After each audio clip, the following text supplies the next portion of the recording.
L'année dernière, on vous a présenté les essais enfin, l'essai cheval, qu'est-ce qu'on voulait faire et pourquoi est-ce qu'on en avait parlé. Très brièvement, je vais faire un petit rappel. Donc, c'était dans le dossier prospectif DESI 2020, il y a plusieurs marchés qui ont été identifiés comme porteurs et comme intéressants pour la luzerne déshydratée. Et le marché du cheval en faisait partie. Surtout, il a une question qui est différente des autres marchés qu'on connaît. C'est que ce n'est pas un marché de rente. C'est un marché d'animal de compagnie, hein, si on peut dire. Donc, la question de la rentabilité de la ration, elle est un peu moins présente. Bon, la question se pose quand même, mais elle est moins importante que sur un marché animalier de rente. Et surtout, c'est un marché qui, en France, hein, est fort et stable. Et on le voit dans certains pays extérieurs qui utilisent quand même pas mal de luzerne dans leurs aliments chevaux. Donc il y a un marché à prendre. Et surtout, il y a pas mal d'a priori à casser. Donc on va voir ça rapidement. Mais notamment, la luzerne étant forte en protéines par rapport à d'autres fourrages, il y a une image au niveau des vétérinaires et au niveau du secteur du cheval qui est de dire que trop de protéines, c'est pas bon, ça génère de la fourbure, ça génère des choses pas intéressantes chez le cheval. Donc nous, ce qu'on essaye de faire, c'est s'atteler à casser cette image. Donc ce qui est prévu, c'est sur 3 à 4 ans, donc en fonction de comment les essais peuvent se caler, d'aborder 4 grands thèmes qu'on va détailler rapidement, donc qui sont une étude préliminaire, donc qui est purement du laboratoire avec principalement de l'in vivo et un petit peu d'in vitro.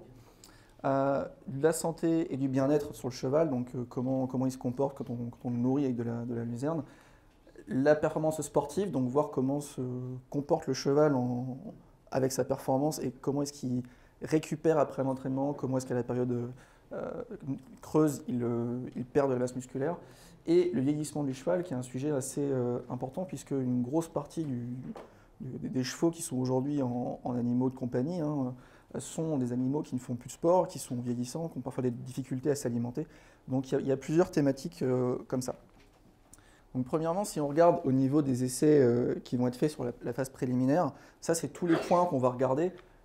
Donc ça va servir principalement à cibler des produits qu'on va utiliser dans les essais d'après. Donc on va essayer de tester différentes luzernes avec différents taux de protéines pour voir 18%, est-ce que c'est plus intéressant que 19 ou que 17 ou que 16 et puis après d'essayer de dessiner des rations pour les essais qui vont suivre. Donc ça c'est principalement de l'in vitro avec digestion des parois, comment est-ce que les fibres végétales sont digérées par l'animal, est-ce qu'elles sont bien valorisées, pardon, est-ce que les composants de ces fibres vont être utilisés par le cheval. Ça, c'est des choses qui sont importantes pour derrière faire les différents essais qui vont suivre. Et il y a juste à la fin un essai in vivo pour voir la quantité maximale volontairement ingérée par l'animal. Donc c'est voir simplement si on lui met de la luzerne à la disposition, à quel point il se gave. Enfin, c'est le terme qui va bien. C'est pour voir ce genre de choses. Donc ça, c'est des essais qui sont assez courts dans le temps. Donc là, je vous ai mis une échelle de temps sur 3 ans. Donc c'est des essais qui sont sur 6 mois. Dans le cas où on les commence, alors c'est pas forcément le mois de janvier qui est ici, on prend le mois numéro 1 et puis on décale sur un périmètre de 36 mois. Donc ça, c'était pour le premier essai. Ensuite, une fois qu'on aura avancé cela, on pourra commencer à attaquer ce qu'on appelle la phase santé et bien-être. Donc là, il y a deux grands facteurs qui sont intéressants chez nous, c'est la prévention des coliques, de l'acidose et des ulcères. Alors il faut savoir que l'intestin du cheval est un peu particulier puisqu'il n'est pas protégé de la même manière sur sa phase inférieure et sa phase supérieure. Donc un cheval qui se déplace, s'il a les cellules gastriques qui sont très acides, va facilement faire des ulcères sur les parois qui sont mal protégées. Donc si on arrive à stabiliser un peu plus, à avoir un pH un peu plus haut, un peu plus neutre, au niveau de l'estomac, on va prévenir ces différents ulcères.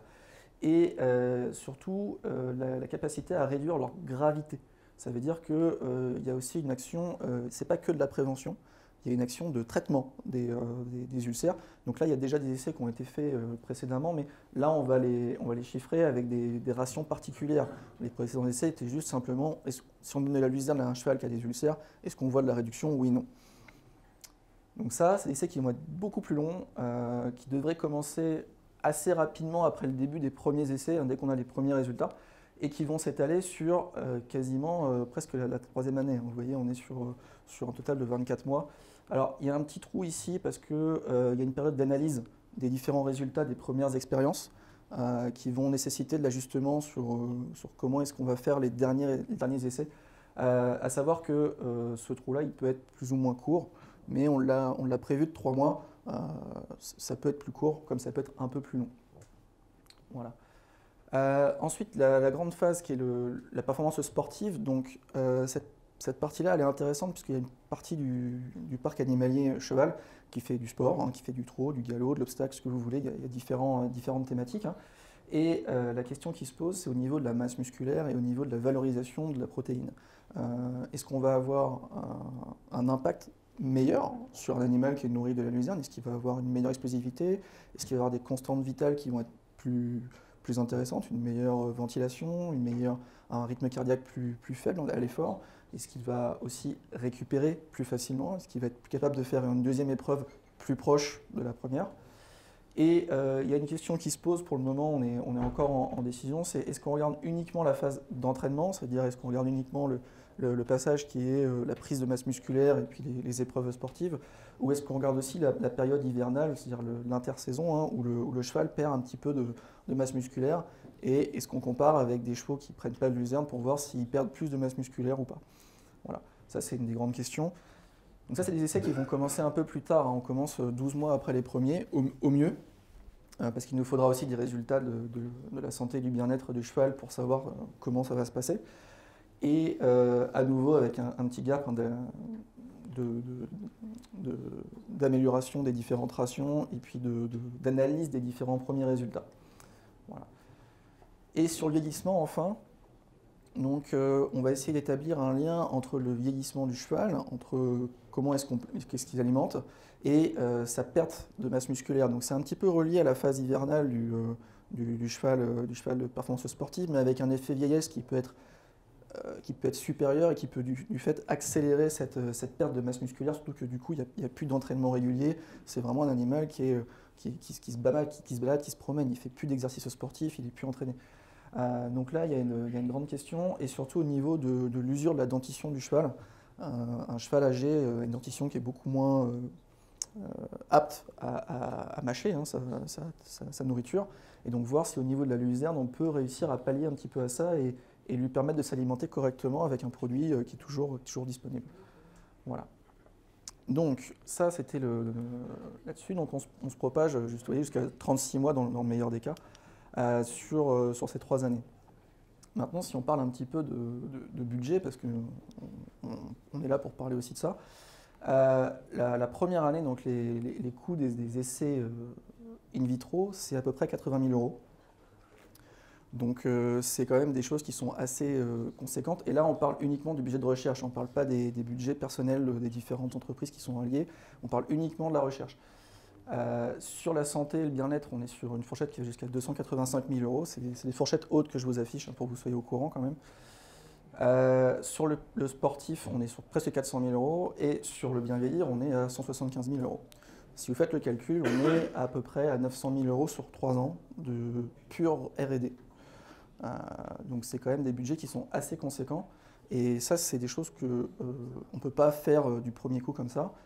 Alors, dans un premier temps, on s'est focalisé sur uniquement la santé, le bien-être et puis les essais préliminaires qui sont nécessaires à les faire. Hein. Et avec ça, on a été chercher un financement France-AGMR.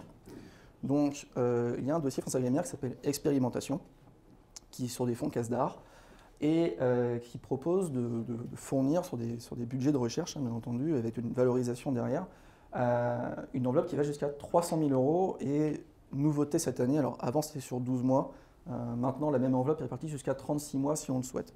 Donc on a rempli un dossier pour ce premier dossier. Et il faut savoir que le porteur du projet au niveau France-AGMR doit être celui qui a la compétence technique, la connaissance scientifique, celui qui fait la recherche. Donc pour le coup, ce n'est pas Coop de France qui est porteur du projet, c'est Lab2Field, donc l'entreprise que vous avez pu voir l'année dernière. C'est Samy Julien qui était venu présenter les différents essais. Et donc c'est Lab2Field qui porte le projet, et Coop de France qui est partie prenante. En termes de financement, donc sur cette demande, quand on intègre en plus des budgets de recherche, les budgets de communication et de personnel, on arrive sur un budget total pour ces 2 premiers essais de 478 000 €. qui sont répartis de telle sorte, 355 pour l'Aptofield et 119 pour Coop de France. Et le financement de France Agrimer couvrirait approximativement 67% de ces deux côtés-là. Donc ça ferait 298 000 € qui sont demandés à France Agrimer. Il faut savoir que dans cette partie-là, il y a une partie communication aussi qui rentre en place dans les essais.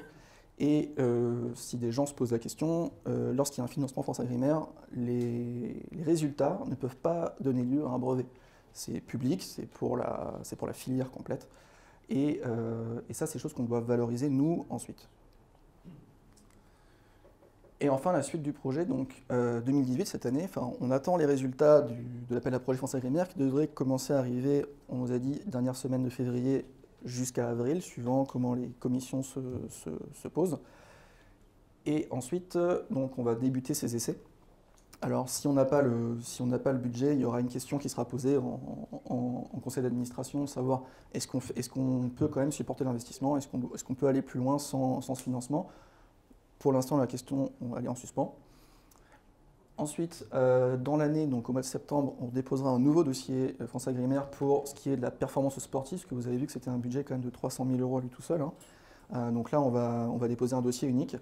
Et en 2019, on débutera les essais performance sportive. Bien entendu, c'est dans le cas où on entretient les essais, où on a la validation du paiement des essais.